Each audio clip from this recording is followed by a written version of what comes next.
Water is so important in our world. If you've got a plumbing problem, you'll want an expert to get it fixed. I can speak from personal experience. Stay tuned for this one, everyone.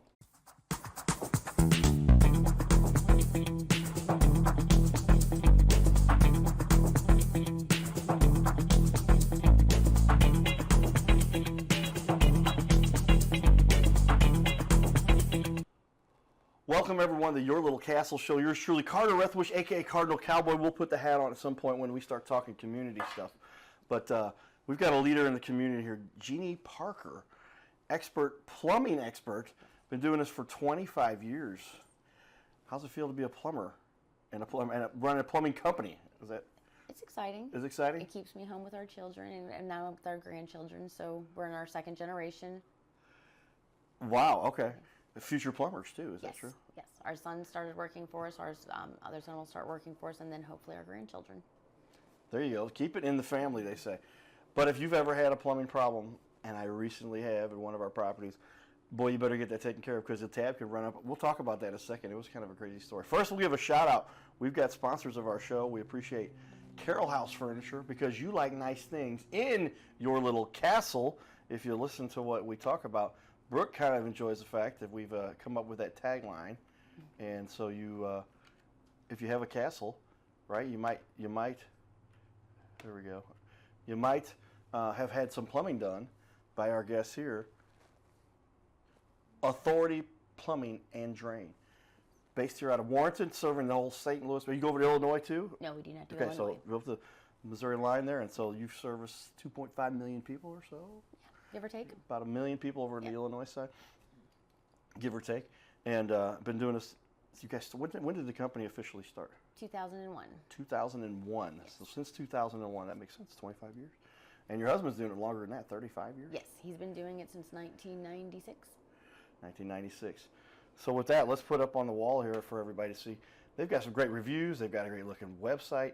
They've got some great looking social media, and that's what we want to get into. So, why did you decide to get into this? You were working part-time, and then your husband was like, hey, I'm making some money here. Right. We've got kids coming, right. More kids. Well, basically my husband started doing it, and I stayed home with our children. We went from being a family of 3 to a family of 5 overnight. We were blessed with having twins and decided that we needed to make more money.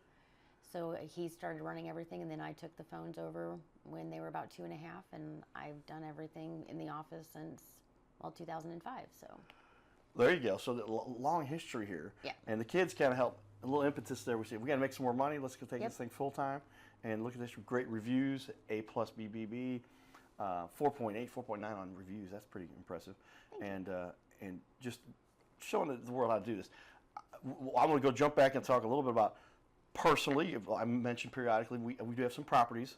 We've turned 3 of them into an Airbnbs, and my dad went to heaven, and then we had the pipes blow. We actually 2 issues, but the one most recently, the big one, the insurance got involved. How many times do you have an issue where they blow out the plumbing and then water goes everywhere, and now you've got a whole rehab being done? And frequently, and of course when winter hits, you get the frozen pipes. Yeah, so that's what happens. That happens a whole lot in the winter. Yeah, we got a call from our neighbors. This property's in Fayette, Missouri, which is over by Columbia. My dad grew up in Fayette, and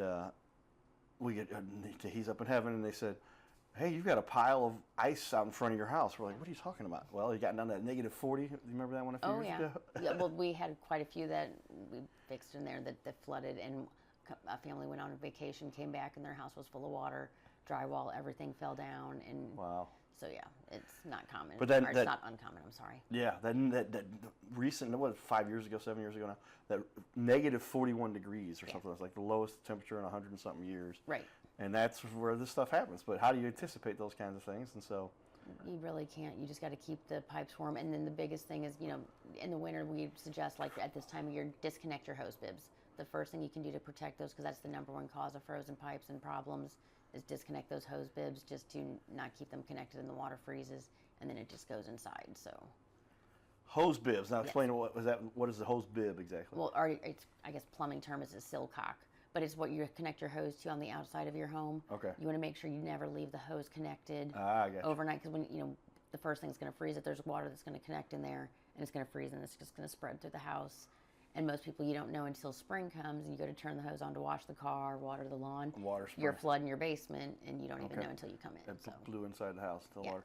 Okay, yeah, those are frozen pipes. So then recently, this is the one that was kind of a frustrating, I guess I'd say, because where's the problem at? Then we finally tracked it down. It was at the meter, which is underground, Right. 100 feet away from the house. And we called them. We said, "Oh, it's right there at the meter. You guys got to fix it." And they're like, "Nope. If it's at the meter, we go up to the meter, and then from the meter to the house is all yours." Yep. And so we then spent some time Yeah. and found a plumber down in Fayette, Missouri. They were helpful. And so, yeah, it wasn't that hard to fix, but it ran, and we ended up having a $200 a month water bill for a place that normally has a $30 water bill. 200 was cheap. So, I mean, Now, see, you've seen places that were thousands. $3,000. Yeah. So if you don't know, and if you don't know where the leak's going, and it just keeps running. Now they have a lot of the meters are electronic now, so they catch it a little bit quicker. But before they didn't catch it, and you would just see. But a thing you can watch for water leaks is puddles in the yard, or just kind of look for wet spots, and that can kind of tell you if you're having problems. And then of course the water just building up in the house and the water bills. So. Yeah. Well, my mom's one who noticed it, and I'm like, well, I don't know. We're getting more use out of it now. Maybe people are taking more showers. Maybe there's. Right. And we muddle around and check because I'm like, it goes in the kitchen, it goes in the bathroom, it goes in the toilet. Yeah. There's a shower. I mean, how much? And finally got down. There was a puddle. My buddy, the guy, our property manager, went over and he says, "Oh yeah, see this water that's awful." So the tank area where the thing's in under the ground filled up with water, and there was a pool of water above the ground. These are things people need to be wary of. Right. And another thing is leaky toilets are probably the #1 cause of the water bills, because you just don't realize, because they'll kick on, fill for a minute, then it empties and it kicks on, and you don't notice it. That's what I thought the first problem was. Yeah, Yeah. leaky that tank toilets is are 3 gallons of water and Right. goes down. But if those flappers start causing issue, and you don't realize, it'll kick on, and it'll sort of continuously keep filling, and you're emptying and filling because you have a bad flapper, or you need new guts in the toilet. So that's not uncommon, and that happens. How many of us have ever had a bad flapper? Everybody. We're talking about the devices side. I don't Right. know what that means. People talking too much, but yeah, that little thing goes. Yes. Flush the boat. Whoop, I've replaced a couple of those. Yeah. And those, if water just keeps going, you hear the tank every once in a while. Yeah, exactly. Shuts off and does it again. You do that over and over again, you're doing 2 or 3 gallons an hour. Right. That'll add up to a hefty bill. Yeah, absolutely. Okay. What was your passion that led you to this? Was it, you were kind of like, all right, we got to make something happen here. Why? And how's your passion continue with what you're doing? Just being able to be home with our children. So I've done this, being home with our kids. I was able to stay home with our children, to answer the phone and do everything for the business. And now my kids are grown, but I now get to stay home and run the business, and I keep my grandkids a couple days a week to help my children. So. Yeah, there's a lot of businesses you can run from home, and plumbing is one of them. I got a buddy of mine who has a plumbing company, and he says, "Yeah, meet me in my office. It's in my basement." And Right. So, and it's because you got trucks out in the field, and you're going to the location. Right. 99.9% of Oh the yeah, time. and just because we're based in Warrenton, that just happens to be where we live. But we have guys who live in St. Louis, St. Charles. So my guys are remote in the areas where they service. Oh, okay. Yeah. We just happen to, our office and home just happens to be. Yeah, that's in like having Warrenton. remote locations wherever those guys live. Exactly. Then they could just say, "Where's the?"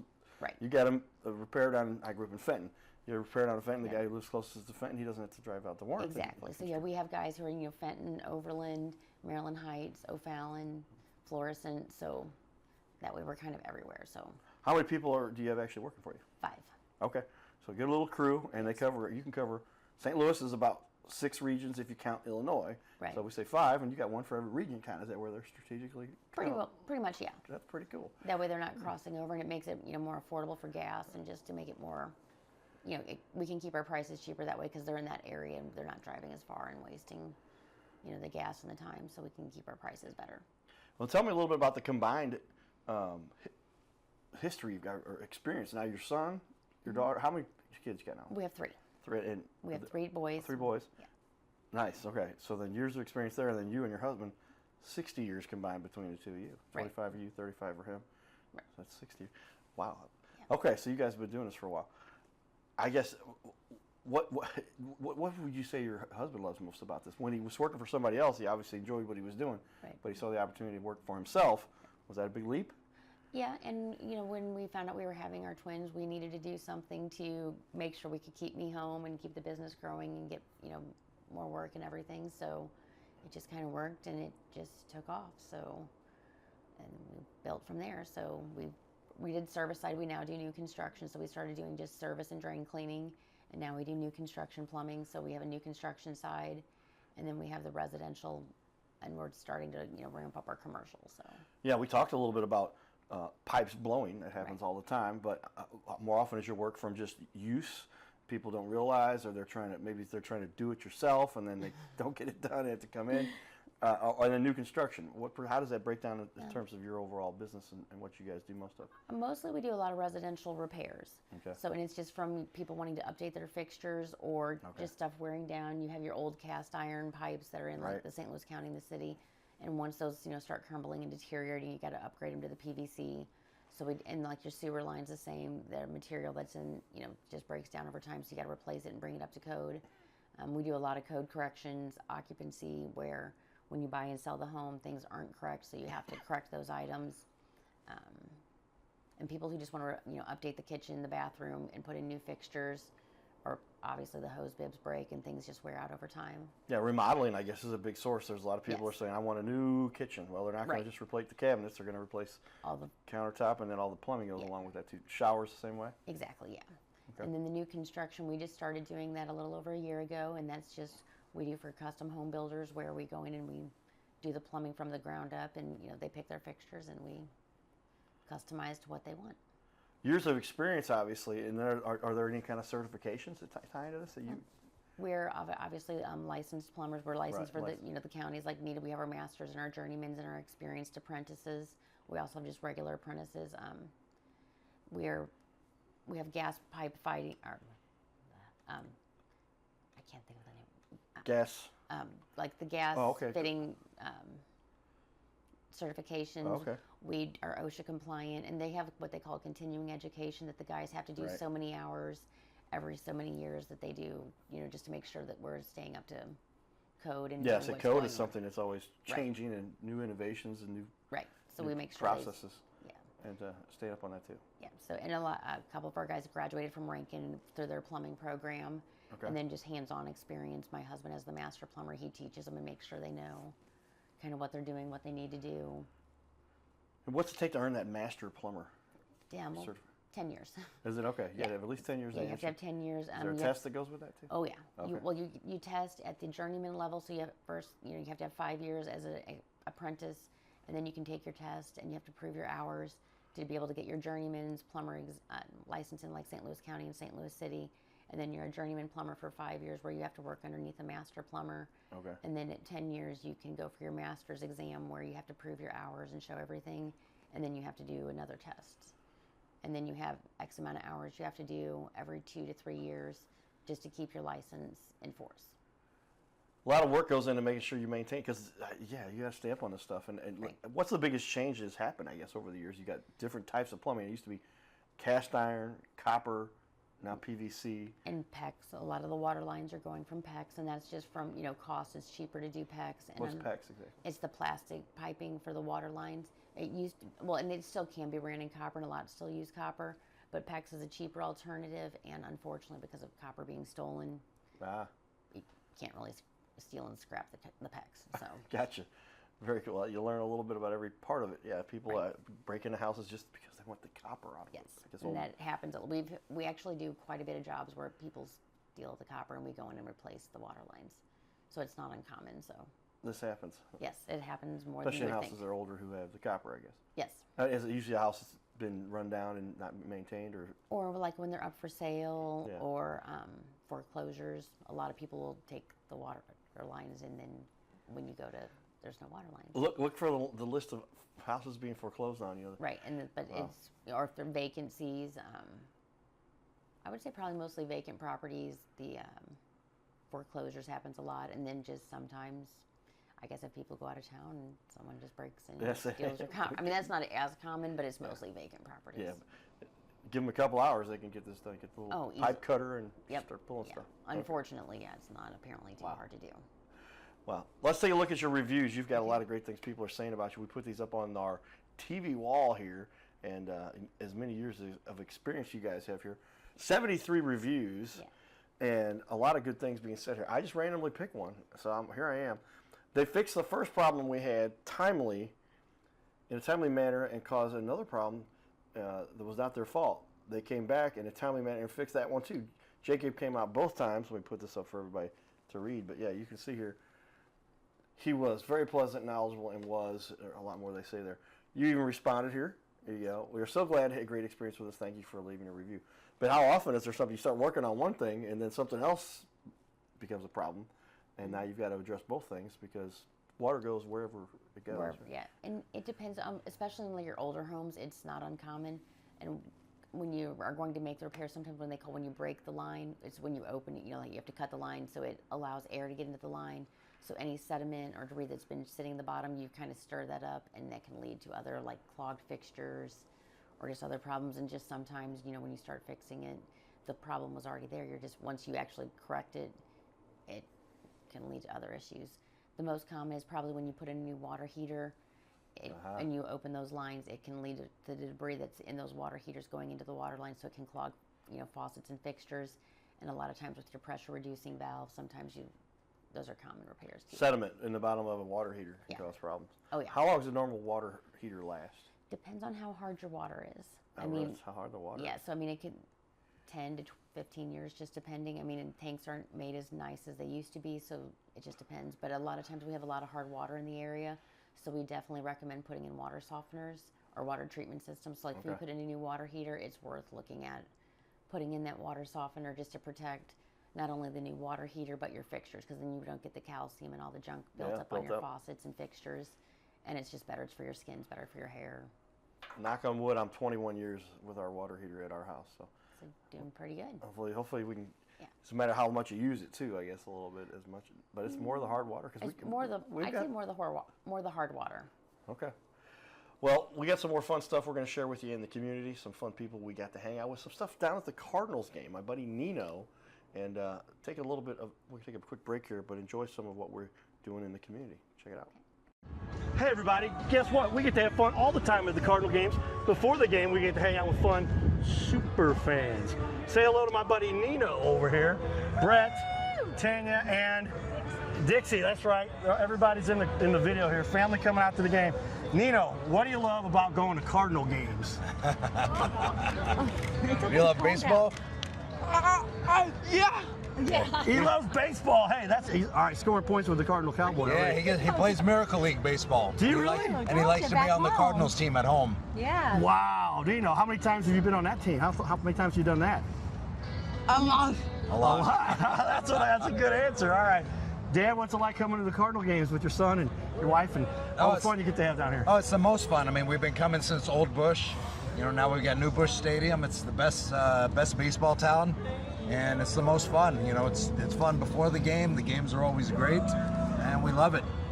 Well, I appreciate you guys taking time here. We're at Patios, everybody. This is where the most fun is. I get to wear the full outfit here. I got the pants, the socks, the arch, Nino, Brett, Tanya, and Dixie all here, and we're outside Patios having fun. Hey, say hi to Patios. Stop on by here before a Cardinal game, and we'll see you guys soon. Nino, give me some knuckles. There we go. Go Cardinals. Giddy up. His name is Carter Rethwich, but in St. Louis, he's known as the Cardinal Cowboy. He's a well-known fixture in the stands at sporting events in the Gateway City. He's one of its greatest cheerleaders, a super fan like no other. When he makes his rounds at almost every home game, he shares his love for sports with the rest of fandom with a smile, a cheer, some positive encouragement, and lots and lots of selfies and pics. But the Cardinal Cowboy was born of a tragic incident. Rethwich was an aspiring athlete in high school and college. He dreamed of playing in the big leagues, but those dreams ended when he and 3 of his college friends were hit with a devastating crash by a 5-time drunk driver. One of his best friends died. Carter suffered a critical head injury. The trauma put him in a coma for 6 days. The doctors said he was never expected to function again.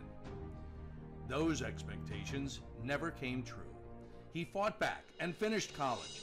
He was determined to prove the doctors wrong. Among other inspirations, it was his love of baseball that kept him going. And from his near-death experience, the Cardinal Cowboy emerged. His goal in life became to inspire others with positivity despite the odds, to help people believe in themselves and achieve their dreams. So after my coma, I realized that it was up to me if I was going to accomplish my goals, if I was going to reach my dreams.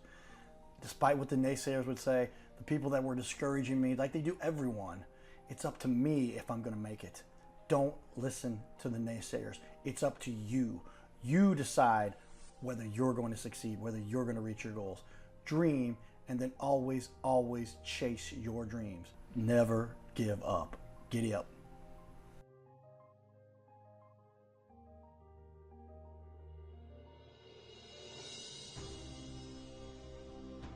Hey everybody, Cardinal Cowboy here. I want to invite all of you to be part of my new team. No, you don't have to put on a baseball uniform and be a super fan. Now, it would be a good idea to cheer for the Cardinals, the greatest team in the history of the National League. But I'm talking about the Gold Cowboy team. You know, I love to help people follow their dreams and reach their goals in business and in life. So that's one of the reasons why I'm telling you about my friends at My Metal Pro. They help people like you and I acquire gold and silver with a membership that lets you safely buy, sell, and store gold and silver. They make it real easy to get started. My Metal Pro isn't like the big guys you see on network TV or the big coin shops that take a huge commission. So become part of my Gold Cowboy team. Scan the QR code or go to goldcowboy.com and check it out. Giddy up! Well, there we go. And so lots of fun stuff we get to do in the community. Nino there, I see him periodically at different events and saw him at the Cardinals game down there at Patios. That's where we put the cowboy hat on. But lots of fun that we get to do in the community. I like to break things down. I'm a numbers guy, and so we talk about give me a cost analysis. Give me at least some of the basics for these days. A lot of things are self-install. You can buy a faucet, you can buy a dishwasher, you can buy a washer, a clothes washer yourself. Put it in yourself. What are some of the risks that people are taking by doing these things themselves? I mean, you always run the risk of not running the water lines properly and not draining it properly. And just not, if you don't get a good connection on there, it's going to leak, and you just may not know that it's leaking, because sometimes you can just have little drips, and those little drips will end up eventually running down the back of your wall, going into the basement, and you may not see it all, or if it's in a shower valve, for example, it's leaking in the back of the wall, and you just don't know it until it's got mold or... Yeah, so the biggest thing, then you start making mold, you have water damage, you got Right. wood coming apart. These are problems you don't want to have. And it doesn't cost, it's not like you're charging people $2,000 to install one of these. Right. What's your average range for what costs to do installations like that? It depends on what you're wanting to have done and how, because each house is different, so it varies, unfortunately, because you just don't know what's there before, and you don't know who worked on it prior to you. Right. You don't know if, a handyman put something in there and it's not code or correct. A lot of times when you're messing, like with example, a kitchen sink, underneath there, people just think you just put the pipes underneath the sink, put the garbage disposal in. Well, there's a certain way you have to put the garbage disposal in. The pipe has to have a certain amount of fall. So it just depends on what's there prior. I know some people who might have tried to do some stuff on their own, and they end up then the water doesn't flow properly. Right. Or the draining is the biggest problem. And Okay. so the draining, if it's not draining correctly, it can lead to more problems, and it's just going to end up costing you more in the long run. So you're better off, and it's cheaper to do it right the first time and hire a professional to do it. And you always want to make sure they're licensed and insured, of course. And you can always check that with the county too. They have a website where you can make sure you're getting a licensed professional. Licensed and insured, important. But I like what you said. If you have to redo something, do it right the first time. We Right. talk about that all the time. But it's a good idea, everybody. Do it right the first time, because if you have to tear it all out and then replace it, you just cost yourself 2 or 3 times as much. Absolutely. So we say write that one down. You heard it here first from Jeannie. Well, with as much experience as you have, tell me, what is it that really sets you guys apart? What is it, the one thing that you guys kind of specialize in, or what are you really good? What makes you the preferred plumber people should go to? I mean, we are family owned and operated, so you're going to get, I answer the phone, I'm the wife, my husband's the master plumber, our son works for us as well, so, and we always make sure to go over it with you to let you know what's wrong, what could, what needs to be done to do it correctly, and we stand behind our work. So if you have an issue, if there's a problem with it, we'll come back and we make sure it's right. So we stand behind our work, and we do it right the first time. That's another key one right there. Work with small local business owners, because when you're talking to, you're the owner. You and your husband are the owners, right? Right. When you call, you're not talking to somebody who's got to pass it on to somebody who's got to pass it on to get to the vice president. You're the decision maker. You're the one that can help them. Right. And so then I like to believe that you get a lot more effective work that way, because you're cutting right to the chase, and you're talking to the decision maker who can make sure the issue gets addressed. Well, and it's also when it's family you're dealing with. We know because we're a family also, so we want to make sure we're taking care of you like we would take care of our own home, our own family, and we make sure we do it right the first time. So. Yep, do it right the first time. These are always the important things we talk about. Why wouldn't you? Especially when we're talking about water. Somebody who's dealt with some water issues. Another plumbing problem I'm thinking about now. It was that frozen pipe, another frozen pipe issue, and it was in my because in the garage they didn't have as much insulation. Right. And all I could hear is just. Oh yeah. And I'm looking around. We started cutting holes in the ceiling, just trying to where we thought it sounded. And it ended up being 30 feet the other way. Right. But you had to shut down the water to the whole house, and then come in there and cut the plumbing, and put the pieces in there. And these are things that you don't want to try to take on yourself. That's that one I couldn't. I was like, I'm not messing with this. We called somebody in. Yeah, and a lot of times, you do have to cut holes, unfortunately, in drywall to gain access to be able to find where the water leak is. Right. And, water's going to go to its lowest point. So, even though you see the water leak at, one end of your home, it unfortunately could be at the other because water runs downhill. So you never just know where it's going to be at. So it's... Water runs downhill, that's for sure. And it it'll run all over the place. And you started up in the attic. This is in the ceiling on the first floor, but it's the ceiling. Goes down to the main floor. Yes. Goes down into the basement. Yeah. Lots of problems you would have to address. Absolutely. And like with your floor drains in your basement, you want to make sure, and a lot of people flush a lot of stuff that they shouldn't put. Nothing is flushable. Toilet paper is the only thing. Those flushable wipes are not flushable. They say they're flushable wipes, but they're not flushable. Do not. No. What does that happen? Was that a big problem? People clog drains, and that's and I guess that's a big problem you have too. Then come in, unclog this drain. We don't know what happened, but you found out the kid threw a toy down the toilet or something like that. Toys are big things. Sanitary napkins, paper towels. Like I said, the flushable wipes, like the Cottonelles or the Dude wipes or whatever. Those, even though they say they're flushable, they are not flushable. Wow. The only thing that should ever go down your toilet is toilet paper. Toilet paper down the toilet. That's it, everybody. Yeah. And you will make sure that you don't deal with these kinds of problems. Right. What would you say? We'll finish up here. We might start with the next half hour. I'm going to have Jeannie stick around for a second half hour, everybody. Okay. Not 5 half hours, not 4 half hours, 3, but we're going to have 2 half hours for everybody. Could show off the rings for everybody. But, what is the biggest mistake that the average home owner makes when they're dealing with a plumbing problem? Trying to fix it themselves.